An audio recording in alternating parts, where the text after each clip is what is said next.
It's Jacob Leeser. He is an extension aide with the New York State Integrated Pest Management Program, where he is instrumental in assisting with field crop pests and response to the invasive spotted lanternfly. It's a very big threat to forest and agriculture, as we all know. Welcome, Jacob. Thank you so much. Good morning, everybody. I want to say thank you to the previous presenters. Really is great to learn about those pests as well, and also to hear about the similarities between all of the different management tactics for the various concerns that we have in the state right now. As said, thank you for the introduction. My name is Jacob Leeser. I work with New York State Integrated Pest Management, which is a program of Cornell University, and we work closely with a number of agencies on spotted lanternfly. And one of the first themes that I want to describe is how incredibly important those cooperations have been. Ag and Markets very much takes the lead on scouting, but we also have the PRISM groups, the Regional Invasive Species Management groups, that do an incredible amount of work along with citizen scientists to help us keep track of spotted lanternfly. So what is spotted lanternfly? I'm going to do a lot of biology for this presentation, which you might know. The eggs are being laid right now. That's the life stage that is going to be seen over the winter. And for those of you in forestry, that's something that we would like you to be on the lookout for. I'll have some pictures of the egg mass up later. Those are going to hatch in May or June. They actually do hatch earlier than most people are aware of, but they're quite small. In that stage, they kind of resemble ticks, although they are six-legged. And they start to grow as they get into the second and third instars.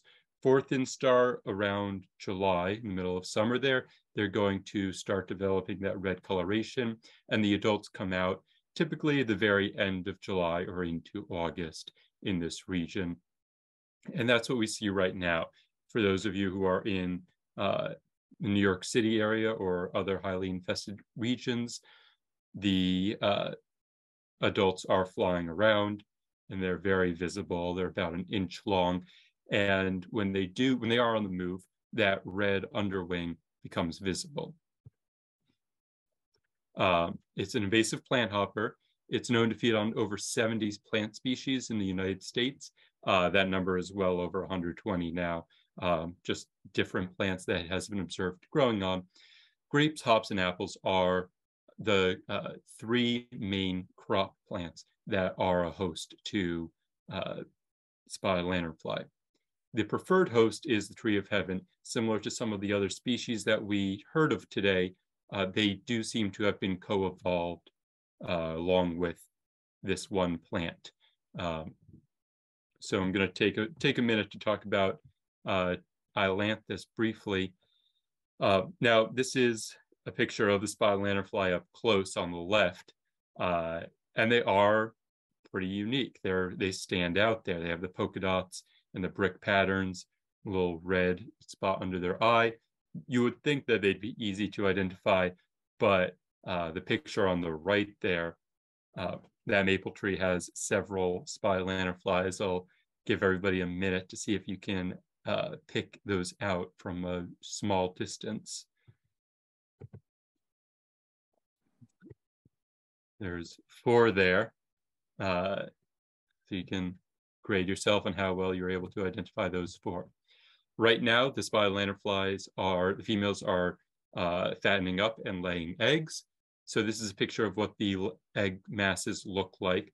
They are a series of eggs that kind of look like beads on a chain. And you may get 60 eggs per egg mass. And the female is capable of laying a few within a year with the free access to good food, including Ailanthus. We do see an increase in reproductive vigor when the spotted lanternfly has access to Ailanthus, which is its preferred food source. And then the uh, eggs usually have this waxy daubing over them, which provides some weatherproofing to them. That's going to be a bit more waxy, and then it kind of cracks and looks more like clay as it wears through the season. So one of the effective ways to limit the control of spotted lanternfly is to keep an eye out for these egg masses through the winter. They can be laid anywhere. Right now, we have a lot of people traveling around the region, going camping. Every piece of equipment that gets left out during egg laying season can be a host. We used to initially say that we want to be looking at trees and rocks and hard surfaces, but as you can see there on the left, they will lay their eggs on a camping chair or any soft material. Now, the picture on the right is probably from a vineyard, a metal post, and that is very much one of the key locations that we're looking at. Similar to, again, to some of the earlier species, spotted lanternfly can travel basically anywhere. It's important to look in the corners of a vehicle. We know from some tests that they can hop on and hitchhike on a moving vehicle going well over 50 miles an hour. So it doesn't take much for them to move to another place. One of the key concerns for forestry is, or nurseries, is moving stock. You don't want to send some lumber off somewhere and have them find spotted lanternfly adults or eggs in that, and then be responsible for a new infestation. So I'll stop now and give folks a chance to answer a first question, give myself a chance to have a glass of water. What are the top 2 preferred hosts? Let me put it up on the screen. Thank you.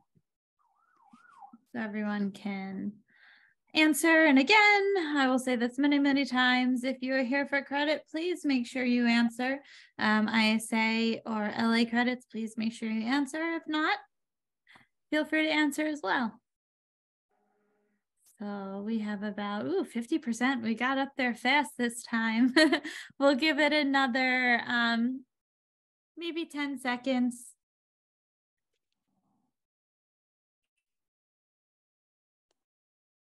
Okay, I think we're just about where we're gonna, okay, perfect. Great. So I'm gonna share the results. So 62% said ailanthus and grapevines, 32 said ailanthus and apple, and 6% said maple and grapevines. Yeah, so most of you got that right, and I may not have made it perfectly clear that grapevines are more preferred over apple, but those are the crops of both grapevines and apples are crops of concern. And ailanthus as the evolutionary host plant of spotted lanternfly is definitely the right one. So I would say the right answer is C, but due to my presentation, B is also correct. So grapevines are certainly a significant crop grown here in New York State, as well as apples. But ailanthus is the tree that really helps spotted lanternfly spread. Here are some pictures. You can see on the picture on the left, ailanthus has a very smooth bark. Some of the other trees that or plants that spotted lanternfly seem to be attracted to also share that smooth bark, such as river willow. The leaf pattern there in the middle has those opposite leaves, a pinnet pattern, which is similar to some other native species, such as staghorn sumac. It often gets mistakenly identified with staghorn sumac, but the seed structure there on the right picture is fairly unique, and it doesn't have those red seed heads that sumac has. Some other more close-up pictures, the little spur there along the base of the leaf is a good way to identify Ailanthus. Again, those seed clusters in the middle and the smooth bark on the right. At IPM, we help maintain this map of reported distribution. Now, this is a fairly low-tech way of mapping. This isn't actually driven by any GIS or more complex data structure behind the scenes. This is a map that we color in, but we have kept it up for a couple of years now. And I'd like to show in the middle here, you can see that Pennsylvania is kind of the epicenter of the infestation.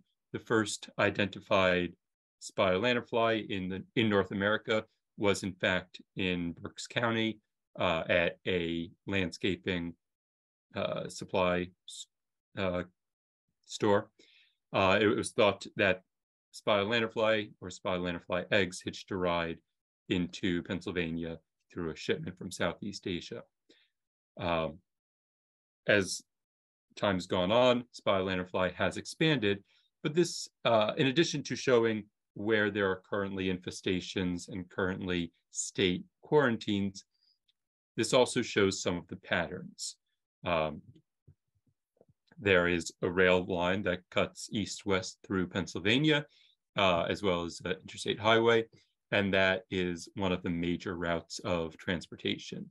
You can also make out the various highways that go to upstate New York, towards Buffalo, and up towards along the Hudson River, because those have been major conduits of infestation.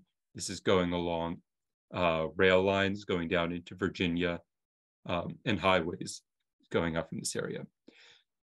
In addition to those, there are some other isolated infestations that have popped up.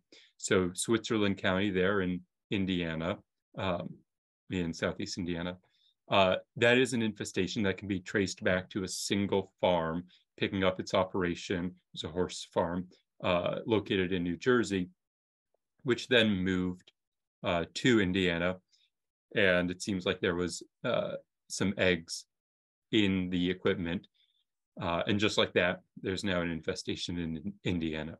So most of the movement and the expansion of the range is not caused by spotted lanternfly flying. They're not particularly good flyers, but it's caused by them hitching a ride by human movement. So this is one of the major focuses that regulators have in containing spotted lanternfly. We don't want them getting on a plane and going to other major grape growing regions, such as California or other West Coast states.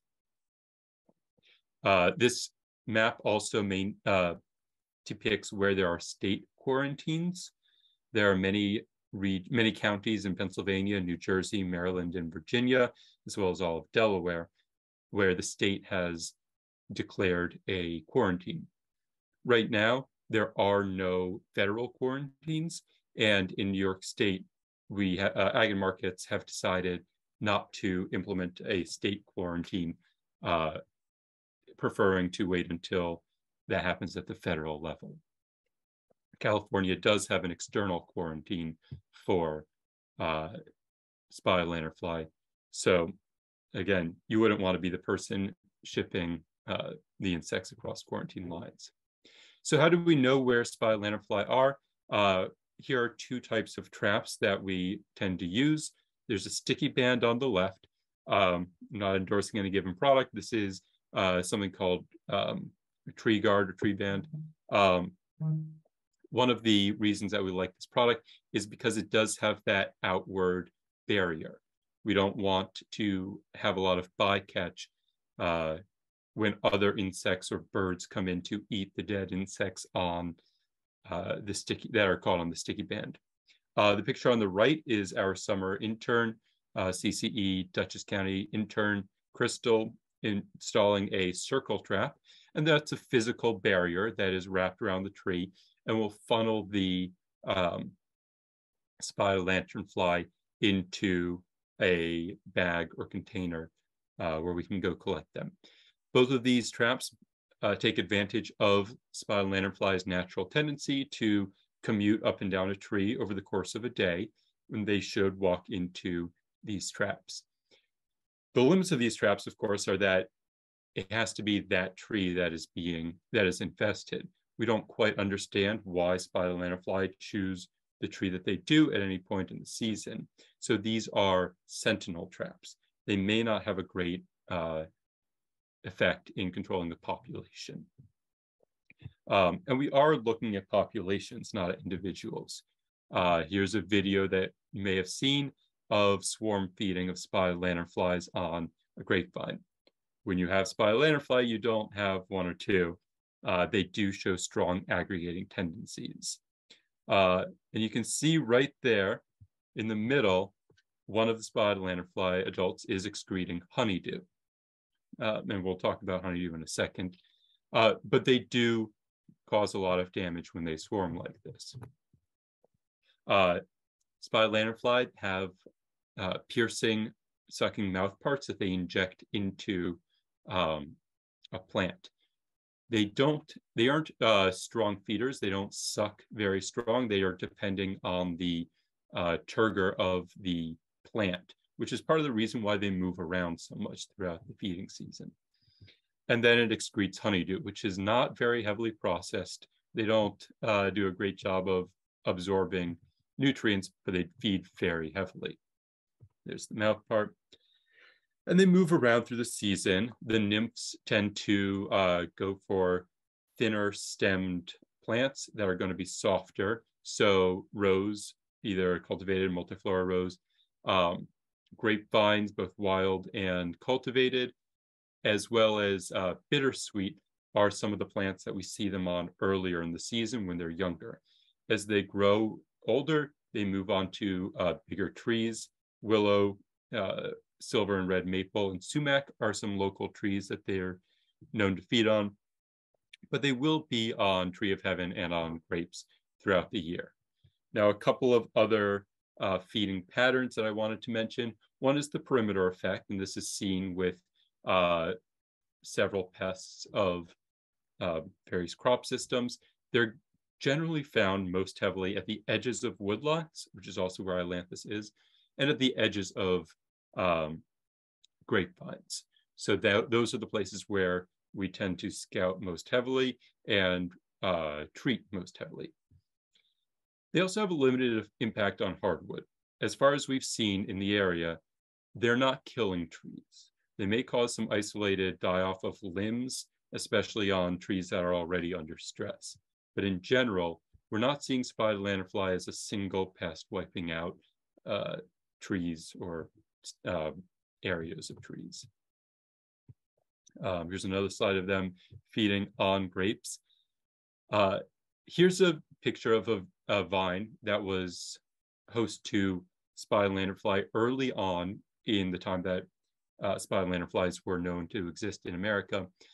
And it wasn't known what the effect or the impact of spotted lanternfly feeding would be. They are generally feeding late in the season, sometimes after the grapes are already harvested. So they decided to experiment with this block and not do any heavy treatment. Those vines didn't come back the next year. So in terms of commercial concerns, vines are a critical crop. So I'm going to jump into the next question there. And if you want to put that up, I also have it on the slide here. I am just putting it up now. So it was, how do SLF overwinter? And just a few housekeeping while we're waiting for everyone to answer. If everyone could please stay until the end of the webinar. I know that the Soil and Water Conservation District has some announcements that they would like to make. And if you are here for credits, make sure you're answering this right now, and also make sure that you're staying, because you will have to just type in the chat that you're leaving to show that you stayed the whole time. So please, if everyone could just stay until the end of the webinar, it would be greatly appreciated. And we have about 62%, wow, it's still going up. 64% of people have answered so far. We'll give it another 5 or 10 seconds just to let everybody get in who wants to. Okay, so it was how do SLF overwinter, and I'm going to end the poll and share the results. 96% by a large margin said eggs. Got it exactly right. So we do have some models that are being developed right now. Dan Olmsted, also of New York State Integrated Pest Management, has been working on a digital model at NEWA, NEWA, which tracks various climate patterns for and growing degree day models for different crop concerns. He is showing that there is a diapause period and an amount of cold days needed for these eggs to hatch. So they really do seem to depend on the cold for the eggs to then start to develop, which makes us hopeful that they will be limited to one generation in North America, but that is something that we don't know for sure yet. All right, so coming back to honeydew, the excretion, this is, for a lot of people, including our partners at Parks Department, this is possibly the bigger concern. When you have a huge aggregation of spotted lanternfly in one place, they're going to be producing copious quantities of this honeydew. It is on its own really just sugar water, basically the sap of the tree. But sugar water is going to develop sooty mold, which when it lands on your belongings, your possessions, or park benches, can be problematic. It also will block out leaves of the understory from photosynthesizing. So it can cause some die out of undergrowth under trees that are infested with spotted lanternfly. The other problem that this amount of honeydew creates is that it's going to recruit bees and some other insects, including stinging insects. And so if you're, again, managing a park, that is something that you're going to want to reduce. Or if you're a homeowner and you, unfortunately, like this picture on the left, have a population of spotted lanternfly.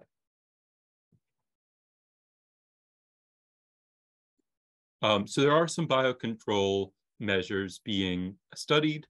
Eric Clifton, formerly of Cornell, now of BioWorks, has done a lot of work to develop and isolate strains of Bavaria bassiana, which is pictured there on the left. Bavaria has been used for some other biocontrol measures in the region. And right now there's studies going on to figure out what the effective strains will be, what the effective application is, and to make sure that there aren't any other incidental effects of these strains. Bacgoa major is another entomopathogenic fungus that's being looked at for its efficacy. And then for management, in a lot of cases, egg scraping is going to help reduce the population, and tree removal for Ailanthus is something that can be helpful. Now, the picture on the right here is a picture of area of Ailanthus that was cut down in Ithaca about 2 years ago. There was a small population of Ailanthus identified, a small population of tree of heaven identified in this Ailanthus stand, and the local urban foresters decided to take out that Ailanthus as a way of treating it. Now, it seems to have been very effective. We don't know of any big infestation in Ithaca, although there are some individuals being spotted. But that stand where those trees were cut down has fully regrown. It's now a thicket with about 5 times the number of trunks in that area. That new growth is also very appetizing to younger spotted lanternflies. So we've made a bigger food source and a bigger Ailanthus problem by cutting down Ailanthus. Ailanthus removal is something that has to be done generally with a hack and squirt method, where you are applying pesticides into a injury in the tree to kill the tree at the roots. Those roots will otherwise grow back if you simply cut down the tree. So for more information on spotted lanternfly, we do our best to keep this website up. And we're also depending, similar to the other pests that we talked about, we're depending on citizen scientists throughout the state to help us report it. We have a link here on our website. Ag and Markets has also set up the URL reportslf.com to their reporting webpage, and we are depending on that to keep track of where spotted lanternfly is. We have some other fact sheets here on the website, including insecticides that are effective for spotted lanternfly, but I'm not going to get into specific pesticides here. For people without pesticide application licenses, or for people with smaller infestations who don't want to use harsh chemistry, we are recommending that people get out a shop vac and vacuum up the spotted lanternfly. We know that without food, they can only survive for about 48 hours. So as long as you remember to empty out the canister of your vacuum before they start decaying, vacuums can be a very effective way to control local infestations. So to go back to the map briefly, I'll talk about where they are in the state. We do have a population in Buffalo now that was only identified in, I believe, August of this month. And local regulators have gone through some very extensive street-by-street inspections and have a sense of where in town that is, which has allowed them to then start implementing local control methods and hopefully keep it from spreading out to the vineyards of all of the Concord grapes that are growing along the Lake Erie coast there. There's also a population right now known in Syracuse and Binghamton. These are big cities. They typically show up where you have both an interstate and a rail yard. Railroads, unfortunately, are a very good avenue of spread for spotted lanternfly and a very difficult place to inspect because of the amount of area of all the train cars coming through. Railroad right-of-ways and highway margins are places where Ailanthus grows frequently because those are disturbed environments. And without any natural tree cover, Ailanthus is going to have a great opportunity to grow and effectively pave a route for spotted lanternfly. Tompkins County, where Ithaca is marked as an infestation on this area, but similarly, that's an infestation still in the city or in the town of Ithaca, where there's a lot of traffic. It hasn't made it to any of the vineyards in the area, any of the Finger Lake vineyards yet. We do have some... Oh, sorry, you have about 5 minutes left. Great, thank you. We do have some initial infestations on vineyards identified in the lower Hudson Valley, so maybe more of concern to a lot of the listeners here. So they are starting to be seen in a wider area. The walkway over the Hudson was one of the early infestation sites. Orangeburg and Port Jervis are places where spotted lanternfly came into New York early and spreading out from there. Long Island also has some of these similar infestation patterns where centers of town, places where a lot of truck traffic are stopping, like truck stops, gas stations, are places where we see early infestations. But fortunately, we haven't had a lot of movement from those points of traffic into the vineyards out on Long Island yet. So Spotted lanternfly have only been in North America for about 10 years now, a little bit less actually. And one of the remarkable things about the story is how much we have learned about them, and that is due to how many different organizations around Cornell, around New York State, and around the region are involved in spotted lanternfly control. As I've mentioned, I work with integrated pest management. The entomology department has done a lot of work, including potential biocontrol.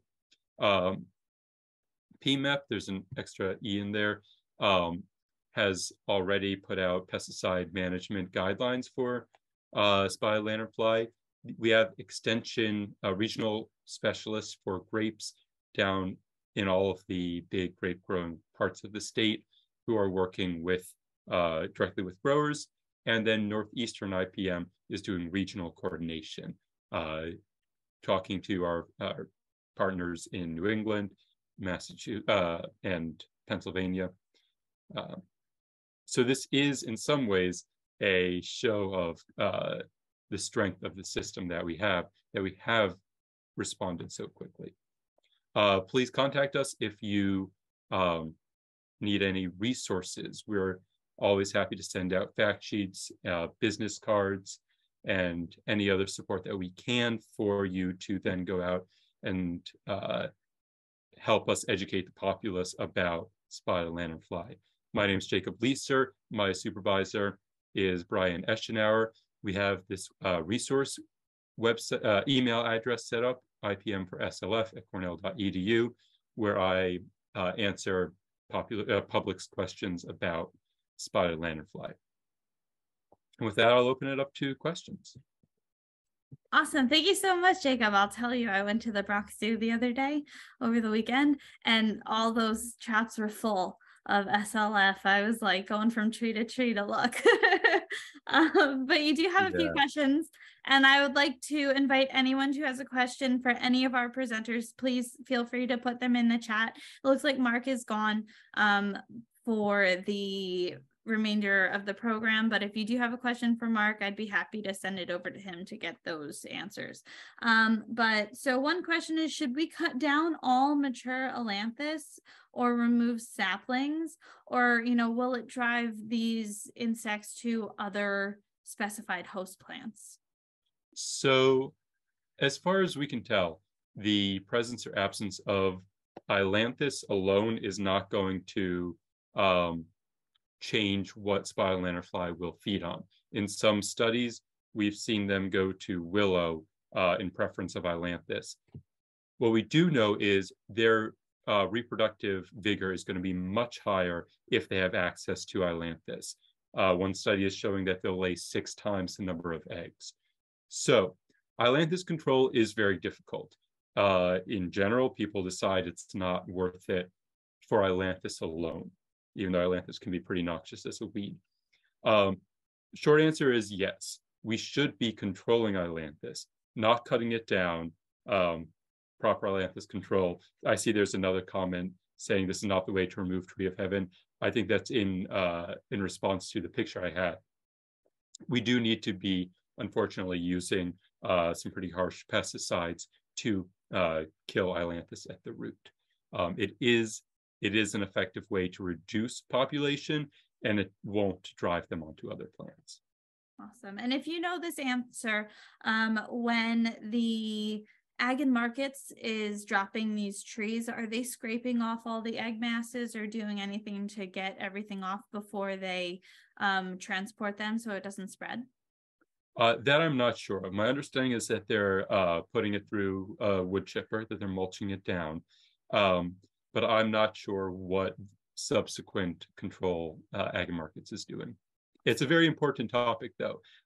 When I talk to grape growers, I always say, like, we really want to encourage people to be treating or burning the prunings at the end of the season, because even if you prune those eggs off of the vines, the egg masses can still hatch from the scrap pile. And is there anything that eats them? Are there any birds or anything that might help along removal? Yeah, So for people who use Facebook, there's a great page called Birds Biting Bad Bugs, which is a Penn State grad student doing a citizen science survey. There are a bunch of birds. They're being eaten in small numbers by a lot of natural predators, including robins, which I think we had a lot of robins last year. Wolf spiders and praying mantises have been seen eating them pretty regularly. It probably will take some time for natural biocontrol to start learning to eat spotted lanternfly, but even then, it's not going to be a full knockdown of any infestations.